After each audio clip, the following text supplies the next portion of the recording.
Atomic Heart is a very intriguing game. Set in 1955 in a technologically advanced Soviet Union, it's a retro-futuristic first-person action game with an emphasis on crafting, scavenging, and bare-knuckle action. This Bioshock-inspired title packs a unique setting and beautiful vistas too, powered by Unreal Engine 4.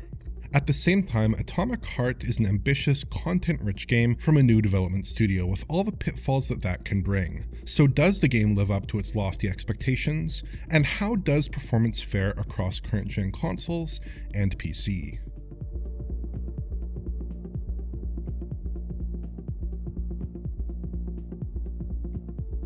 Atomic Heart's visuals revolve around a retrofuturistic visual language, essentially a view of the future as someone in the past might have imagined it. The game's Soviet Union is a scientific powerhouse, with monumental structures, floating cities, advanced robotics, and a quasi-magical technology called polymerization undergirding it all. That's all conveyed through a mishmash of 20th century modernist architectural styles. Some environments look flat and austere, while others have a bit of a more ornate look. And the game skews towards materials processes that would have been common during the mid-century time period, so plastics are basically absent, with dense metalwork taking its place. Each area in Atomic Heart is packed with high-quality artwork. There are bold plazas, dilapidated offices, shiny exhibits, and comfortably appointed theaters, and they all manage to keep a distinct identity without seeming out of place within the larger world. Expect to see a lot of unique assets and novel structures in each area, keeping the game feeling fresh throughout. And that extends to the 2D art as well, which is heavily inspired by Soviet illustrations from the period. Atomic Heart typically has quite nice lighting as well. The game uses a typical mix of contemporary techniques, blending baked lighting techniques along with real-time lights and shadow maps, but the final results often impress regardless. Some areas have stark, almost uniform lighting, while others are sparse and more contrasty, and the ambient lighting is detailed enough to produce a pleasing result regardless. The lighting response off each surface feels appropriate as well, particularly on the metals and stonework that dominate the game's interiors. Every so often, though, you'll emerge from the game's interior complexes and come out into fresh air. Atomic Heart isn't an open-world game exactly, but it does feature expansive gameplay spaces to traverse in between objectives. These forested areas often look excellent, with rich foliage, a minimum of pop-in, and good distant detail. So Atomic Heart does usually look quite attractive. I'm particularly fond of some of the game's set-piece interior spaces, which feature unique assets and some very striking visual design. But if you poke around a bit, you can spot some obvious issues and flaws that make the game feel a tad inconsistent. The game's lighting can look very basic at times, specifically in the more open environments, which often seem like they're basically lacking GI information altogether. This goes beyond the typical issues with larger scale light occlusion that we tend to see in a lot of modern games, though those problems are evident here as well. Outdoor areas tend to have minimally detailed indirect lighting, so any larger shadowed region has very uniform color. In some areas, the lighting almost seems broken as a result, with perfectly level, grayish shading that makes the game look like old offline CG. Getting accurate lighting within large game spaces is challenging, but Atomic Heart does a poor job here, despite featuring a fixed time of day. The game relies heavily on screen space effects, as you might expect, which generally works well enough. There's the typical SSR and SSAO, along with screen space shadows that are most prominently featured on the game's finer foliage elements. But the SSR is used sort of inappropriately, in particular on glass surfaces that run parallel to the player viewport, where screen space information is usually absent or partially occluded. This produces some really obtrusive and off-putting artifacts. Plus, the game doesn't seem to make effective use of cube maps as a fallback when SSR information is absent, relying instead on textures that don't adjust properly to the player perspective. Perhaps to ease CPU load, Atomic Heart makes very liberal use of reduced rate animations for any objects that are more than a few feet from the player. On current gen consoles, this isn't hugely noticeable at a glance, but if you stop for just a second, it becomes pretty obvious and it sort of ruins the appearance of certain cutscenes. And there are a few areas where the cutback animation is extremely distracting, like with the loaders in this scene. Other animations appear to be running at a reduced rate at first, but on closer inspection actually seem to suffer from issues with interpolation, lurching disproportionately every few frames.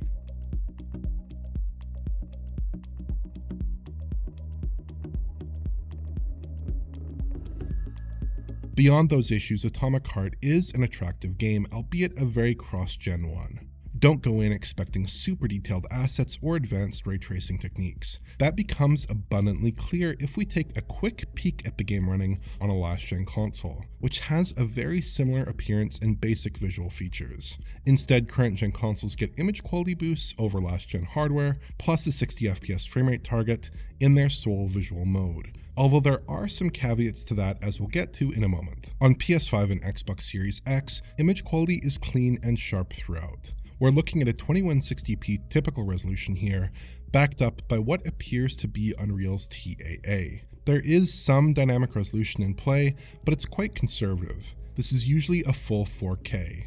It's hard to fault the presentation on either platform, at least in terms of basic geometric and texture resolve. The game is detailed and stable. Series S looks quite a bit softer in comparison, resolving less detail but still usually looking reasonably coherent. Pixel counts are reduced by about 3/4 here, coming in at 1080p in most shots, with some minor dips below, but again mostly clocking in at that full 1080. It doesn't look bad at all, but the magnitude of the resolution hit is pretty large, and that's not the only cutback on Series S. Geometric and texture detail is subtly downgraded on Microsoft's junior current-gen console, which is most visible on the player hand and weapon, but is present across a wide range of models if you do look closely. Foliage density gets mildly pared back too, both up close and at a distance. Shadow filtering is scaled back, producing more aliased-looking shadows from distant geometry, and the Series S appears to have no motion blur whatsoever, oddly enough, despite a toggle for it in the settings. None of these are particularly harsh compromises, but they do stick out in head-to-head comparisons. The PS5 and Series X seem to be like for like in general visual settings though, with matching graphics across a variety of shots. Performance, unfortunately, is a different story. Let's start with PS5. Frame rates aren't perfect here, but we're not too far from a stable 60 FPS. Certain cutscenes can cause significant dips, but in general gameplay 1 or 2 frame drops are more common, with prolonged dips a relative rarity. The rest of the time the game sails along at a smooth 60 FPS it seems, at least in my own testing, without much in the way of impactful performance issues. Series X is a different story. The game frequently drops frames during combat, traversal, and on-camera movement. Sometimes these are momentary, but they can be severe, like in this sequence during the game's intro. The game also suffers from occasional stutters, usually between about 50 and 100 milliseconds. Atomic Heart does maintain 60 FPS most of the time on Series X, but the framerate and frame time issues are intrusive and make it feel a lot less stable than it really ought to be. Series S behaves a lot like Series X, just a little bit worse. Framerate dips tend to be more prolonged, with plenty of dropped frames during many sequences. It doesn't appear to stutter quite as frequently as Series X, but it does fall short of 60 FPS more often. Performance in Atomic Heart is very much in flux though, with multiple patches arriving over the past few days seeking to address performance. With the earlier Day 1 patch installed, for instance, Xbox Series consoles had massive stutters during traversal. I logged a gigantic 1.35 second stutter in one such instance on Series S, a lengthy pause that came absolutely out of nowhere. The situation is much improved as of the latest patch, but the Xboxes still need more work. Finally, I do have to mention some bugs that I encountered on the console versions. Foliage has a habit of popping in and out of existence in certain areas, at least on the Xboxes. There was also a period of a few minutes during my Xbox Series X gameplay where I couldn't pause the game, no matter how many times I tried. The game would simply flash part of the pause screen for one frame, and then get back to gameplay. These projector screen panels also seem bugged on Xbox but are totally fine on PlayStation. Notice how they play back a video sequence on PS5 along with a lighting effect, while the Series X is missing the video entirely. Judging from online reports, I'm probably just scratching the surface here, so do be warned.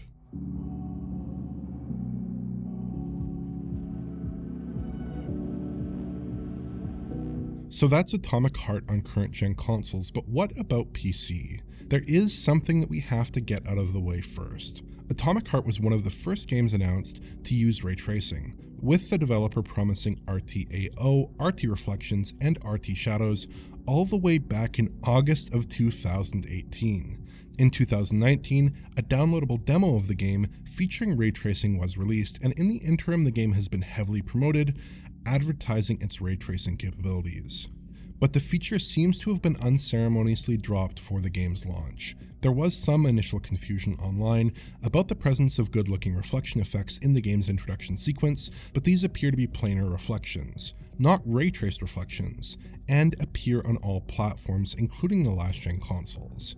There's some indication that the RT features will return at some indefinite point in the future, hopefully soon, but for now the PC version doesn't pack the impressive ray tracing effects that were previously shown. First impressions upon actually booting the PC release are good at least, as the game offers a shader precompilation step on launch. This is a very welcome sign considering this is a DirectX 12 based Unreal Engine 4 title, which would otherwise very likely suffer from serious shader compilation stutter.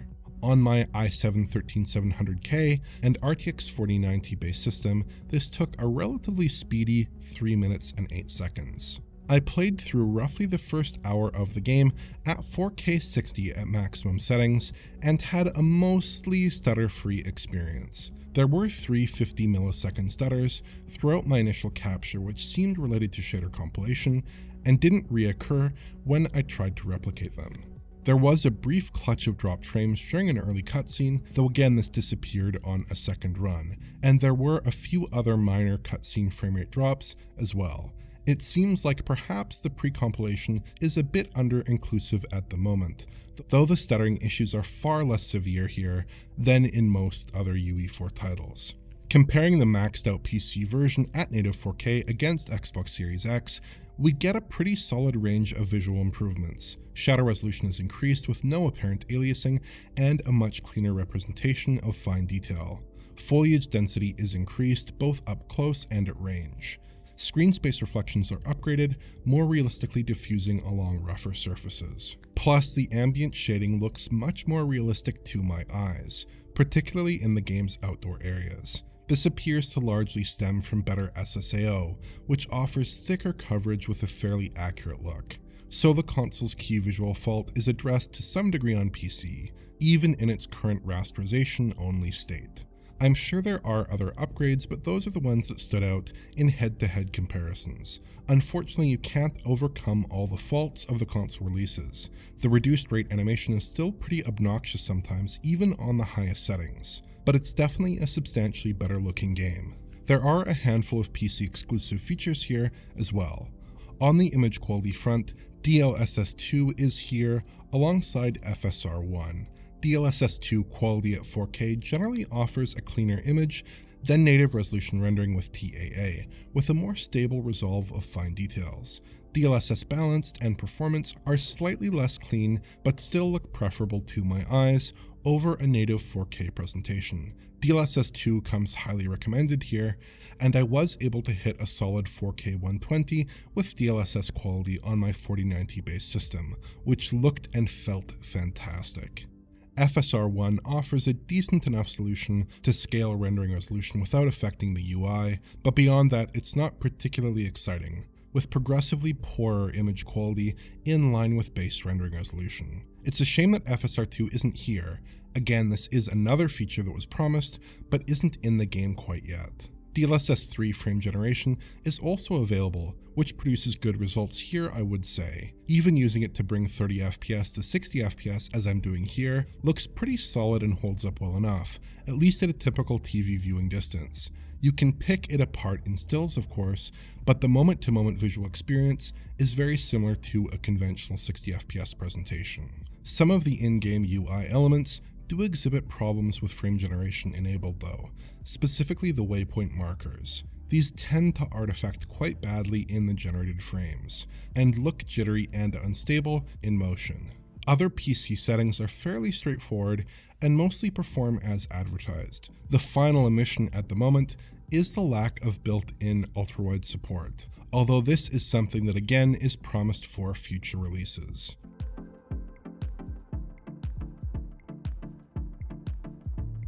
Beyond the technical minutiae, Atomic Heart is at least a pretty satisfying game to play. The combat works reasonably well, with clearly telegraphed enemy attacks and solid hit reactions. The large-scale environmental challenges are cleverly constructed and fun to solve, and the world itself is full of mystery and excitement. The relentless volume of enemies and relative scarcity of ammunition can make the action feel a little bit unbalanced at times, but the moment-to-moment gameplay is consistently fun for those who can stomach the game's difficulty swings. I also loved scrounging around for loot with the game's telekinesis-style powers, which is a very nice touch. I was somewhat less impressed with the game's scripting and plot. The visual world building is often excellent, but the storytelling is unnecessarily convoluted and based around a series of quasi-magical technologies that are poorly explained. It certainly doesn't help that the main character is written like Duke Nukem and doesn't sound very far from him either, a gruff, constantly swearing character who speaks far too often. You don't need it anymore. And that f***ing Rafik on the train is busting my balls. You saw a Rafik? Talking to that metal moron is making me want to kill myself. So how about that pass? Plus, the game's approach to its English language localization is a little bit baffling. Most actors speak in UK or American English accents, which is an odd if defensible choice, but there are characters that speak in German accented English and Eastern European accents as well. Why not simply commit to one approach in terms of accents instead of blending region-appropriate accents and English native ones? As long as you don't take Atomic Heart too seriously, it is a fun ride at least. Visually it's attractive, but there are some issues. I love the look of some of the interiors, but the lighting issues outdoors are hard to overlook, and some of the screen space artifacts annoy. The PC version has welcome visual boosts that partially resolve these issues, though its key ray-traced enhancements are still to come. Performance isn't perfect on any current-gen console platform, but the Xbox Series consoles fare significantly worse than PS5. A capable PC is ultimately your best bet for solid frame rates, with pretty good rendering efficiency and minimal shader compilation stutter. Atomic Heart is an inconsistent, bold game that has exciting highs, but some serious lows as well. Perhaps the best approach is to wait and see what future patches bring, but for now the PlayStation 5 and PC releases offer the best experience. If you enjoyed this video, please like, subscribe, and press the bell for YouTube notifications. Check out the Patreon at digitalfoundry.net for exclusive and early access content. And to get in touch, just use Twitter. Thanks for watching.